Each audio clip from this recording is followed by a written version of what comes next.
I am unapologetically pro-life, but on the show I've not talked about abortion a lot because it's such a contentious issue. But in the last year I've talked more about it than the previous 10 because of how far left the left has gone on the abortion issue. Big event coming up here in Arizona. Jamie, Ashley joining me. You have a big event coming up. Yes. What is it? It is the Arizona for Life March and Rally.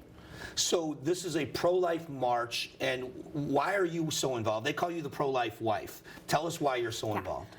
I am involved because I was born and raised in Arizona, so the fight for life really matters to me here in our state. And I like to go to these pro-life marches because it really inspires me, it educates me. I like to go and see who's there, who's a part of the pro-life community. I'm younger, so I want to be part of something that's cool and I guess you could say trendy. I want to fit in.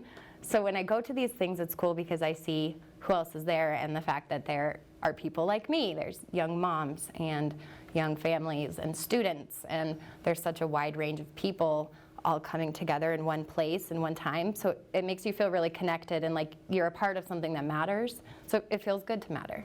You're one of the coordinating team members for this, Ashley, and the goal for this is what?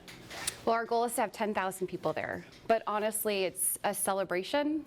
Choose life, love life. So we'll have food trucks there and families, and like Jamie was saying, we want young moms there pushing their kids in strollers, and we want the 103-year-old grandmother and great-grandmother to be there and show all aspects of a beautiful life. We see in traditional media the other side of this, the pro-choice side of things, and they always come out in big numbers.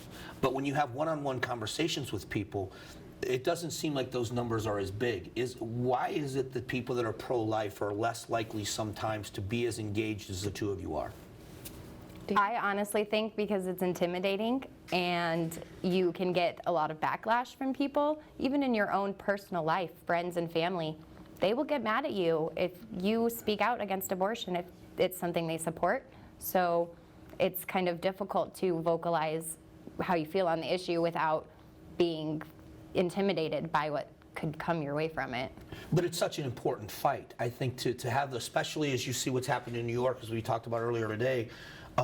In New York, where they pass laws where their abortions are allowed up until the moment of childbirth, and then they celebrate them by lighting up buildings. That seems so counterintuitive to what most Americans, it used to be even the left said, safe, legal, and rare. And now they're celebrating it. It just seems so out of touch with what most people would think, right? Absolutely.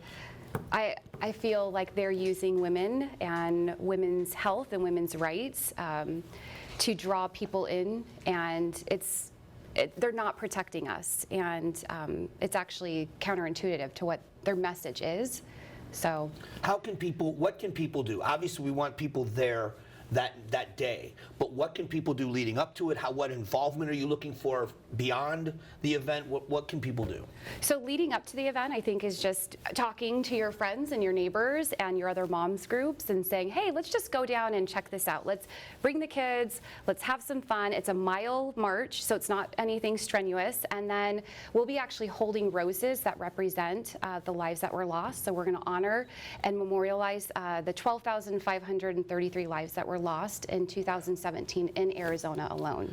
So it's not about politics, it's not about the adversarial fight. This truly is going to be a celebration, and it's a day that if people are trying to avoid conflict, it's not going to be a day of conflict. It's going to be the exact opposite. Absolutely, and we want everyone there, Republicans, Democrats, Independents. Even if you don't vote, come out and we'll get you registered to vote as well. But yeah, we want everyone there.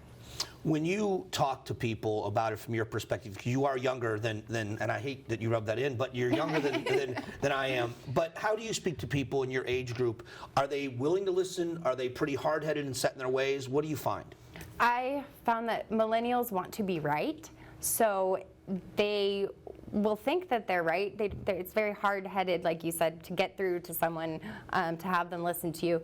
But if you can separate them from the chaos of the fight, that what the media is telling us, if you can sit down with somebody who's pro-choice and have a conversation one-on-one and let them see that you care about them, then they'll start to care about what you have to say. So I've actually been really successful in getting conversions and people to have an open heart and change of heart because I talk to them as a person. Pro-choice people are still people. They just need to have a talk. I just think too the way we approach people, because we know it's so emotional, it's such an, and it should be, it's a very emotional issue. It is. But approaching people from a good place matters the most, which is why I think this event is so important, and I wanted both of you to come on to talk about it, because people have got to get out and voice their opinions, but also be around like-minded people, and how to learn and figure out a way to do it in a way that is not confrontational. Absolutely. We'll have women there that have had abortions. We'll have women there that have had unplanned pregnancies. We'll have women there that are pregnant, and men that have experienced all these as well. And I feel, and adoption. We'll have families there that have adopted. So I think they'll feel welcome no matter where they're at in their journey of life. Well, make sure you get out here to this. I will be at the rally as well. We're going to do this march, and it's just going to be a day that we celebrate being pro-life. And it's not about adversarial conversations. It's about being together and just a celebration of life. And thank you both so much for doing this. I really do appreciate it. Thanks for coming. Absolutely. We'll be back.